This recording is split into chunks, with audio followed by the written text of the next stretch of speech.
5 महीने से बंद पड़ी दिल्ली मेट्रो को शायद सितंबर में खोला जा सकता है। मामले से परिचित लोगों का कहना है कि अनलॉक 4 में कई व्यवसाय और गतिविधियों को फिर से शुरू किया जा रहा है जिन पर बैन था।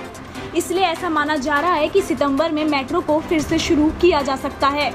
अधिकारियों ने कहा कि अनलॉक 4 में जारी किए गए दिशा निर्देशों में बार्स को खोलने की अनुमति भी दी जा सकती है, लेकिन उन पर शराब ले जाने और वहीं बैठकर पिलाने जैसे सेवाओं को सीमित रखा जा सकता है। उन्होंने ये भी कहा कि स्कूल और कॉलेज बंद रहेंगे। हालांकि भारतीय प्रौद्योगिकी संस्थान और भारतीय प्रबंधन संस्थान को फिर से खोलने की बात चल रही है।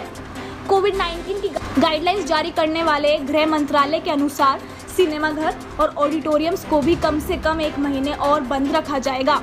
ऐसा विचार किया गया है कि अगर सिनेमाघर खोल दिए जाएं, लेकिन सोशल डिस्टेंसिंग जैसे दिशा निर्देशों का पालन करने के लिए सिर्फ 25 से 30% काम ही हो तो वो फायदेमंद नहीं है। अधिकारियों ने ये भी कहा कि नए दिशा निर्देश इस सप्ताह के अंत में उन गतिविधियों को उजागर करेंगे जिन पर बैन लगाया जाएगा। उसके अलावा कुछ भी शुरू किया जा सकता है।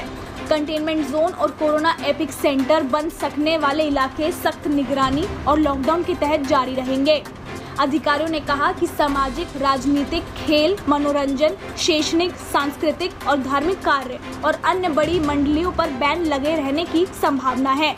अधिकारी ने कहा कि मेट्रो सेवाएं जो 22 मार्च से बंद हो गई हैं, कम आवृत्ति और सीमित क्षमता के साथ फिर से शुरू की गई ट्रेन और उड़ान सेवाओं के समान एक कैलिब्रेटेड तरीके से शुरू की जा सकती हैं।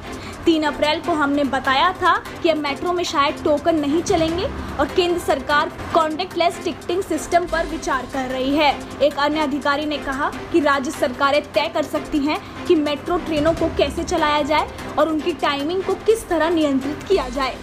सेवाओं को चलाने का अंतिम निर्णय संबंधित राज्यों के पास होगा। एक अन्य अधिकारी ने कहा, हम कुछ दिनों के नोटिस में सेवाओं को फिर से शुरू करने के लिए तैयार हैं, लेकिन MHA से औपचारिक इंतजार कर रहे हैं। सभी राज्यों में सभी स्टेशनों पर चिन्हों को सुनिश्चित करने की तैयारी की गई है। दिल्ली में मेट्रो उपयोगकर्ताओं की सबसे अधिक मात्रा है। सामाजिक संतुलन के लिए स्टेशनों और अंदर की ट्रेनों में व्यवस्था की गई है।